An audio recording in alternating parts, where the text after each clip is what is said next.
ఈ రోజు చూస్తే నిజంగా ఆశ్చర్యం కలిగించే విషయాలు. ఒకసారి చూస్తే ఒక మాఫియా తరహాలో టోటల్గా గవర్నమెంట్ దుకాణాలన్నీ పూర్తిగా తీసేసినారు. చంద్రబాబు నాయుడు ఆయనకు సంబంధించిన మాఫియాకు సంబంధించిన ప్రైవేట్ దుకాణాలను పిక్చర్లోకి తీసుకొచ్చేసినారు. ప్రైవేట్ దుకాణాల నుంచి ఏకంగా ఇలా మాఫియా కంట్రోల్ చేసే ప్రైవేట్ దుకాణాల నుంచి గ్రామ స్థాయిలోకి కూడా ఏకంగా ఆక్షన్లు పాడి మరీ వీళ్ళకి సంబంధించిన కార్యకర్తలకు మాత్రమే నిర్వహించే విధంగా బెల్ట్ షాపుల నిర్వహణ కూడా వాళ్ళకి అప్పచెప్పినారు. వీళ్ళందరికీ మళ్ళీ ప్రొటెక్షన్ పోలీసులు ఇచ్చేట్టుగా బెల్ట్ షాపులకు ఆక్షన్లు పాడి డబ్బులు వసూలు చేసి ఎమ్మెల్యే ఇంత, పోలీసులు ఇంత, పైన పెద్దబాబుకు చిన్నబాబుకి ఇంత అని చెప్పి ఓ పద్ధతి ప్రకారం డిస్ట్రిబ్యూషన్ నెట్వర్క్ను మొత్తం కంట్రోల్లోకి తీసుకున్నారు.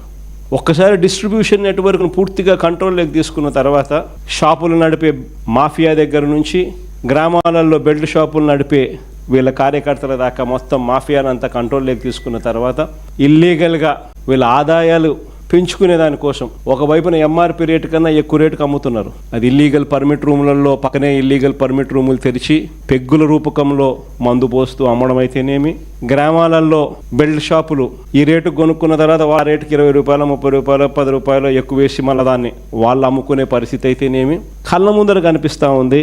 అవినీతి అన్నది ఎలా జరుగుతూ ఉందో, గవర్నమెంట్కి రావాల్సిన ఆదాయం గవర్నమెంట్కి రాకుండా వీళ్ళ జోబీలేకి ఆదాయం ఎలా పోతూ ఉందని ఒకవైపున ఈ మాదిరిగా జరిగిస్తూ ఈ లిక్కర్కి సంబంధించి వీళ్ళకి సంబంధించిన ఎవరైతే డిస్టరీ వాళ్ళు వీళ్ళకి బాగా డబ్బులు ఇస్తారో వాళ్ళకి సంబంధించి ఆర్డర్లు మాత్రం ప్లేస్ చేసే విధంగా ఈ ప్రైవేట్ షాపులు వీళ్ళ మాఫియా షాపులు ఎవరికైతే ఇండెంట్లు ప్లేస్ చేస్తాయో వీళ్ళకి కావాల్సిన డిస్టరీ వాళ్ళకి వీళ్ళే ఇండెంట్లు ప్లేస్ చేసి వాళ్ళకి సంబంధించిన సరుకు మాత్రమే అక్కడ అందుబాటులో ఉండేట్టుగా కూడా తీసుకొస్తా ఉన్నారు. ప్రైవేట్ షాపుల ఇండెంట్, ఆ ఇండెంట్ ఆధారంగా మందు కొనుగోలు చేసి సప్లై, ఆదాయాలు సొంతంగా ఇలా జోబీలోకి వేసుకునే దానికోసం ఇవన్నీ ఒక మాఫియా.